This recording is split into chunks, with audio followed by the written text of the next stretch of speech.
Welcome to royal studies for competitive exams. আজকে আমরা লীলা রায়ের যে বইটা আছে পিসিএস ক্লার্কশিপে সেটার হচ্ছে প্র্যাকটিস সেট 2 আমরা আজকে করব প্র্যাকটিস। ঠিক আছে, তো আজকে প্রথম কোশ্চেন সেটা শুরু করা যাক। প্রথম কোশ্চেন হচ্ছে জালিয়ানওয়ালাবাগের হত্যার প্রতিবাদে ভাইসরয়ের কার্যনির্বাহী পরিষদের সদস্য পদ থেকে কে পদত্যাগ করেন সেটা হচ্ছে আমাদের শঙ্করন নারায়ণ হচ্ছে জালিয়ানওয়ালাবাগের হত্যাকাণ্ডের প্রতিবাদে ভাইসরয়ের কার্যনির্বাহী পরিষদের সদস্য পদ থেকে পদত্যাগ করেন। নেক্সট কোশ্চেন 2 নম্বর, সেটা হচ্ছে সুলতানি বংশের কোন সুলতানরা সর্বাধিক সময় রাজত্ব করেছে? সুলতানি বংশের কোন সুলতানরা সর্বাধিক সময় রাজত্ব করেছিলেন? সেটা হচ্ছে তুগলক বংশ। কত সাল থেকে কত সাল রাজত্ব করেছিল? 1320 থেকে 1320 থেকে হচ্ছে 1412 খ্রিস্টাব্দ পর্যন্ত তারা রাজত্ব করেছিল। আর তুগলক বংশের প্রতিষ্ঠাতাকে গিয়াসউদ্দিন তুগলক। 3 নম্বর হচ্ছে নিম্নলিখিত হরপ্পান সাইটে 3টি জনপদের অবশিষ্টাংশ পাওয়া গেছে কোথা থেকে? ধোলাবিরা থেকে আমাদের 3টে যে হরপ্পান সাইটের জনপদের অবশিষ্টাংশ ধোলাবিরা থেকে পাওয়া গিয়েছে। ধোলাবিরা কোথাকার? গুজরাটের, কিন্তু গুজরাটের কচ্ছ জেলায় এই ধোলাবিরা অবস্থিত। 4 নম্বর সেটা হচ্ছে দারা শিখো কি শিরোনামে উপনিষদগুলি ফার্সি ভাষায় অনুবাদ করেছিল? দারা শিখো কি নামে অনুবাদ করেছিল? এটা হচ্ছে শিরি আকবর নামে দারা শিখো কি শিরোনামে উপনিষদটি ফার্সি ভাষায় অনুবাদ করেছিল, সেটা শিরি আকবর নামে। নিম্নলিখিত ব্যক্তিদের মধ্যে কে ক্যাবিনেট মিশনের সদস্য ছিলেন না? জন সাইমন হচ্ছে ক্যাবিনেট মিশনের সদস্য ছিলেন না। জন সাইমন ছিল হচ্ছে সাইমন কমিশনের সদস্য, হেড ছিল, কিন্তু অন্য যে সমস্ত ক্যাবিনেট মিশনে ছিল হচ্ছে এফি আলেকজান্ডার, স্টাফোর্ড ক্রিপস আর পৃথিক লরেন্স ছিল ক্যাবিনেট মিশনের সদস্য, কিন্তু ছিল না হচ্ছে একমাত্র জন সাইমন। আচ্ছা, তারপরে নেক্সট কোশ্চেন, হিমালয়ের অবস্থান কোথায়? মধ্য হিমালয়। এই মধ্য হিমালয়ের রেঞ্জ কতর মধ্যে কত? 2000 থেকে 3300 মিটার পর্যন্ত এর উচ্চতা। ঠিক আছে, 7 নম্বর যে কোশ্চেন সেটা হচ্ছে দেখো, 7 নম্বর কোশ্চেন, নিম্নলিখিত কোন নদীটি গ্রস্থ উপত্যকার মধ্য দিয়ে প্রবাহিত হয়েছে? তাপ্তি নদী গ্রস্থ উপত্যকার মধ্য দিয়ে প্রবাহিত হয়েছে। তাপ্তি নদীর উৎপত্তি কীভাবে হয়েছে? মধ্যপ্রদেশের মহাদেব পর্বতের মুলতাই উচ্চভূমি থেকে উৎপত্তি লাভ করেছে এই তাপ্তি।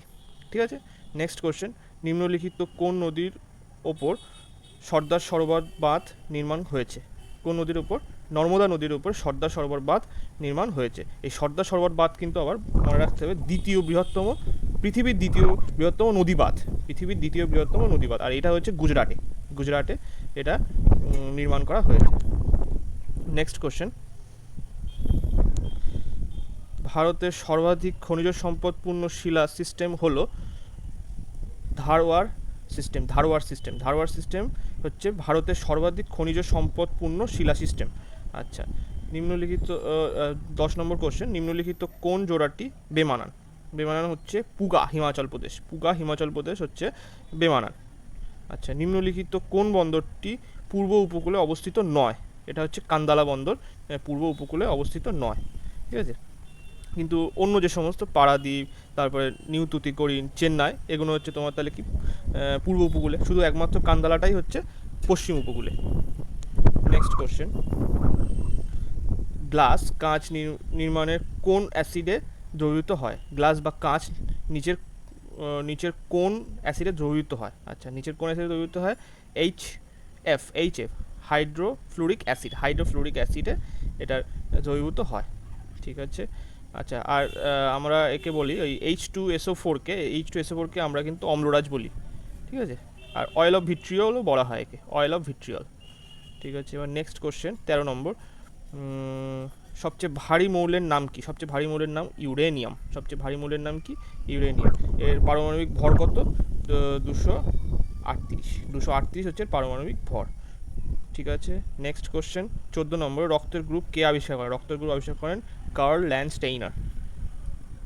ঠিক আছে, এবার নেক্সট কোশ্চেন দেখো, বলছে নিম্নলিখিত কোন ভিটামিন বি কমপ্লেক্সের সদস্য নয়? বি কমপ্লেক্সের সদস্য নয় কোনটা? সেটা হচ্ছে ডি অ্যাসকার্বিক অ্যাসিড। এই অ্যাসকার্বিক অ্যাসিড কিন্তু ভিটামিন সি এর হচ্ছে রাসায়নিক নাম। তাহলে কি ভিটামিন সি এর রাসায়নিক নাম কি? Ascorbic acid. আমরা মোটামুটি জানি ভিটামিন বি কমপ্লেক্সে অনেকগুলো ভিটামিন বি কমপ্লেক্সে আছে, তার মধ্যে আমরা কিছু কিছু দেখে নিই। যেমন হচ্ছে বি ওয়ানটা হচ্ছে, বি ওয়ানটা আমি লিখতে পারবো না এখানে ছোটো জায়গায় বলে, আমি বলে দিচ্ছি মুখে। বি ওয়ানটা হচ্ছে থায়ামিন, বি2 হচ্ছে রাইবোফ্লেভিন, বি3 হচ্ছে বি ওয়ান বি ওয়ান হচ্ছে থায়ামিন, বি2 হচ্ছে নিয়াসিন, এই রাইবোফ্লেভিন, বি2 হচ্ছে রাইবোফ্লেভিন, বি3 কি হচ্ছে নিয়াসিন, বি5 হচ্ছে পেন্টাথেনিক অ্যাসিড, বি সিক্স হচ্ছে পাইরিডক্সিন, বি6 হচ্ছে পাইরিডক্সিন, বি7 হচ্ছে ফলিক অ্যাসিড, আর বি12 বি12কে বলা হয় সায়ানোকোবালামিন। Next question. আচ্ছা, নেক্সট কোশ্চেন কী বলে? ছত্রাক হলো এমন উদ্ভিদ যার অভাব, অভাবে মানে ক্লোরোফিলের অভাব আছে ছত্রাকে, ওই জন্য নিজে থেকে কিন্তু খাদ্য উৎপাদন করতে পারে না। এরা হচ্ছে মানে অন্য মৃত উদ্ভিদ বা প্রাণীর দেহের অংশ থেকে এরা পুষ্টি শোষণ করে। নেক্সট কোশ্চেন, সেটা হচ্ছে 17, কাভাদি ও কারাগাম কোন রাজ্যের সাথে সম্পর্কিত? কাভাদি ও কারাগাম কোন রাজ্যের সাথে সম্পর্কিত? এটা হচ্ছে তামিলনাড়ু। 18, নিম্নলিখিত কোন স্থানে গোল গম্বুজ অবস্থিত? গোল গম্বুজ হচ্ছে কি? কর্ণাটকে অবস্থিত। নিম্নলিখিত কোন স্থানে গোল গম্বুজ অবস্থিত? কর্ণাটক। নেক্সট কোশ্চেন, নিম্নলিখিত কোন ব্যক্তি বলেছে ভারত একটি আধা ফেডারেল রাষ্ট্র? আধা ফেডারেল রাষ্ট্র কে বলেছে? কে.সি. হায়ার বলেছে ভারত একটি আধা ফেডারেল রাষ্ট্র। ঠিক আছে। নেক্সট কোশ্চেন 20, ভারতীয় সংবিধানে স্বাধীনতার অধিকার হলো 19 থেকে 22 নম্বর ধারাতে আছে। 21 নম্বর কোশ্চেনে কি বলছে? নিচের কোনটি সঠিকভাবে মিলছে না? এটা হচ্ছে এ বলছে দ্বিতীয় খণ্ড নাগরিকত্ব, তৃতীয় খণ্ড মৌলিক অধিকার, চতুর্থ খণ্ড রাষ্ট্রের নির্দেশমূলক নীতি, আর ডি হচ্ছে পঞ্চম খণ্ড মৌলিক কর্তব্য। এই ডিটা হচ্ছে পঞ্চম খণ্ড, এটা মিলছে না। এই পঞ্চম খণ্ডে আমরা কি জানি? পঞ্চম খণ্ডে আছে ইউনিয়নের কার্যবাহী সম্পর্ক হচ্ছে পঞ্চম খণ্ডে আছে। আর দ্বিতীয় খণ্ডে নাগরিকত্ব একদম ঠিক আছে, তৃতীয় খণ্ডে মৌলিক অধিকার, চতুর্থ খণ্ডে বলে দেওয়া রাষ্ট্রের নির্দেশাত্মক নীতি বা ডিপিএসপি। এটা হচ্ছে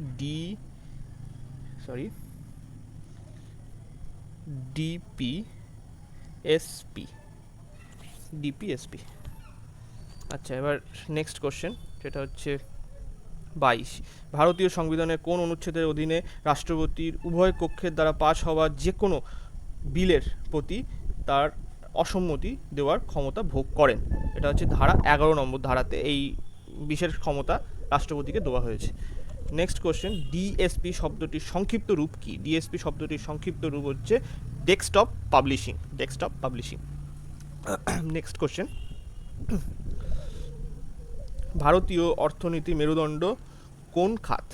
কৃষি খাতে ভারতীয় অর্থনীতির মেরুদণ্ড হচ্ছে, আমাদের কৃষিভিত্তিক দেশ যেহেতু কৃষিক্ষেত্র। আচ্ছা, 25 নম্বর কোশ্চেনে কি বলছে? বলছে যে নিম্নলিখিত কোন পঞ্চবার্ষিকী পরিকল্পনায় কৃষিক্ষেত্রে সর্বোচ্চ জিডিপি বৃদ্ধির হার পরিলক্ষিত হয়েছে? অষ্টম পঞ্চবার্ষিকী পরিকল্পনায় জিডিপির হার সর্বাধিক ছিল, মানে কৃষিক্ষেত্রে সর্বাধিক ছিল, অন্য ক্ষেত্রে আলাদা হতেই পারে, কিন্তু কৃষিক্ষেত্রে সর্বাধিক ছিল। আচ্ছা, এইটা কত সাল থেকে কত সাল হয়েছিল? 1992 সাল থেকে 97 সাল পর্যন্ত হয়েছিল। আর এর যে বৃদ্ধি হয়েছিল এটা হচ্ছিল 4.8% বৃদ্ধির হার, 4.8% কৃষিক্ষেত্রে, কিন্তু মাথায় রাখতে হবে। নেক্সট কোশ্চেন 26 নম্বরে কি বলছে? নিম্নলিখিত কোন সালে ভারতের স্পেশাল ইকোনমিক জোন বা SEZ এর নীতি কার্যকর হয়েছিল? এটা হচ্ছে নভেম্বর 2000 সালে এটা কার্যকরী হয়েছিল। নেক্সট কোশ্চেন দেখো, এখানে বলছে কি নিচের কোন দেশটি G8 গ্রুপের সদস্য নয়? G8 কিন্তু এখন নেই, এটা হচ্ছে আগে ছিল যে G7 এখন যে কান্ট্রিগুলো আছে তার সঙ্গে রাশিয়া ছিল, তখন G8 ছিল, এখন সেটা নেই। তো এখন G7ই বলা হয় তাকে, কিন্তু সেখানে স্পেন নেই, কিন্তু ফ্রান্স আছে, জাপান আছে, ইটালি আছে, USA আছে, ইউনাইটেড কিংডম আছে, আর কানাডা আছে, এরা হচ্ছে G7 এর এখনও পার্ট আছে। আচ্ছা, নেক্সট কোশ্চেন 28, অলিভার টুইস্ট গ্রন্থটি কার লেখা? অলিভার টুইস্ট গ্রন্থটি কার লেখা? সেটা হচ্ছে সি চার্লস ডিকেন্স। চার্লস ডিকেন্সের লেখা হচ্ছে অলিভার টুইস্ট। 29, কত সাল থেকে রাম ম্যাগসেসে পুরস্কার প্রদান করা হয়? কত সাল থেকে রাম ম্যাগসেসে পুরস্কার প্রদান করা হয়? 1957 সাল থেকে রামান ম্যাগসেসে পুরস্কার প্রদান করা হয়। 30 নম্বর কোশ্চেনে কি বলছে? নিম্নলিখিত কোন স্থানটি ভৌগোলিক নাম পবিত্র ভূমি? ভৌগোলিক নাম পবিত্র ভূমি বলা হয় কাকে? আমরা জানি যে প্যালেস্তাইনকে বলা হয়। প্যালেস্তাইনকে পবিত্র ভূমি নামে আমরা পরিচিত। আচ্ছা, নেক্সট কোশ্চেনে কি বলছে? 31, সূর্যের পরে পৃথিবীর দ্বিতীয় নিকটতম নক্ষত্র কোনটি? সেটা হচ্ছে প্রক্সিমা সেঞ্চুরি। প্রক্সিমা সেঞ্চুরি হচ্ছে পৃথিবীর দ্বিতীয় নিকটতম নক্ষত্র। প্রথম হচ্ছে সূর্য, অবভিয়াসলি, তারপরেই আছে প্রক্সিমা সেঞ্চুরি। নেক্সট কোশ্চেন 32 নম্বর, দার্জিলিং হিমালয়ান রেলওয়ে কত সালে ইউনেস্কো ওয়ার্ল্ড হেরিটেজের তকমা পায়? সেটা হচ্ছে 1999 সালে। 1999 সালে Darjeeling Himalayan Railway UNESCO World হেরিটেজের তকমা পায়। নেক্সট কোশ্চেন 33 হচ্ছে বালাকৃষ্ণ বুয়া নিম্নলিখিত কোন বিষয়ে পারদর্শী ছিলেন? রামকৃষ্ণ বুয়া নিম্নলিখিত কোন বিষয়ে পারদর্শী ছিলেন? সেটা হচ্ছে হিন্দুস্তানি খেয়াল একটা রাগ ছিল বা ঘরানা, সেই ঘরানার পারদর্শী ছিলেন। 34 নম্বর কোশ্চেনে কি বলছে? বাংলার প্রথম নাট্যশালা বেঙ্গলি থিয়েটার কে প্রতিষ্ঠা করেন? বাংলার প্রথম নাট্যশালা বেঙ্গলি থিয়েটার কে প্রতিষ্ঠা করেন? সেটা হচ্ছে গেরাসিম লেভেডফ। 35 নম্বর কোশ্চেনে কি বলছে? নিম্নলিখিত কোনটি ভারতের পরিচ্ছন্নতম রেলওয়ে স্টেশন বলা হয়েছে? পরিচ্ছন্নতম রেলওয়ে স্টেশন কোনটা? সেটা হচ্ছে মুম্বাই। মুম্বাই হচ্ছে পরিচ্ছন্নতম রেলওয়ে স্টেশন। কিন্তু এটা হচ্ছে স্টেশনের দিক থেকে পরিচ্ছন্নতম মুম্বাই। আবার যদি বলে শহরের ক্ষেত্রে, তখন কিন্তু ইন্দোর হবে, হচ্ছে মধ্যপ্রদেশের ইন্দোর, যেটা হচ্ছে পরিচ্ছন্নতম শহর। মাথায় রাখতে হবে। নেক্সট কোশ্চেন, এটা হচ্ছে আচ্ছা, এবার 35 নম্বর কোশ্চেনে কি বলছে? নিম্নলিখিত কোনটি ভারত, আচ্ছা ওটা হয়ে গেছে। এবার 36, ইউপিআইয়ের পুরো অর্থ কি? ইউপিআইয়ের পুরো অর্থ হচ্ছে ইউনিফাইড পেমেন্ট ইন্টারফেস। ইউপিআইয়ের full form unified payment interface. 37 number কোশ্চেনে কি বলছে? Indian Institute of Soil Science, মানে মাটি বিষয়ক যে গবেষণা ইনস্টিটিউটগুলো আছে, তার কেন্দ্রটি কোথায়? তার কেন্দ্র হচ্ছে ভূপালে, মধ্যপ্রদেশের যে রাজধানী ভূপাল, সেখানে। আচ্ছা, নেক্সট কোশ্চেন, সম্প্রতি প্রয়াত লুই সুয়ারেস কে ছিলেন? লুই সুয়ারেস ছিলেন ফুটবলার। সম্প্রতি প্রয়াত লুই সুয়ারেস ছিলেন ফুটবলার। ন্যাশনাল গ্রিন হাউসের মিশনের জন্য কোন দেশকে 1 বিলিয়ন ইউরো লোন দিয়েছে? ইউরোপিয়ান ইনভেস্টমেন্ট ব্যাংক ভারতকে দিয়েছে গ্রিন হাইড্রোজেন মিশনের জন্য 1 বিলিয়ন ইউরো। আচ্ছা, 40 কি বলছে? নাসার সাথে মঙ্গল গ্রহে রোভার পরিচালনা করার প্রথম ভারতীয় ছিলেন কে? অক্ষতা কৃষ্ণমূর্তি। নাসার সাথে মঙ্গল গ্রহে রোভার পরিচালনা করা প্রথম ভারতীয় কে ছিলেন? অক্ষতা কৃষ্ণমূর্তি। আচ্ছা, ঠিক আছে, আজকে এই 40টা কোশ্চেন আমরা ফুল করে নিলাম। আপনারা যদি চান এই পিডিএফগুলো আমি দিয়ে দিতে পারি। আমার টেলিগ্রাম চ্যানেল আছে, সেখানে আপনি চেক করে নিতে পারেন। ডেসক্রিপশনে দেওয়া আছে লিঙ্ক। এবং আমার যদি এই সমস্ত ক্লাসগুলো আপনাদের ভালো লেগে থাকে, তাহলে অবশ্যই করে সাবস্ক্রাইব করবেন, আর শেয়ার করে দেবেন, আর লাইকটা করবেন। আমাকে সাপোর্ট করলে আমরা এরকম ভিডিও আরও অনেক পরিমাণে নিয়ে আসবো। Thank you so much.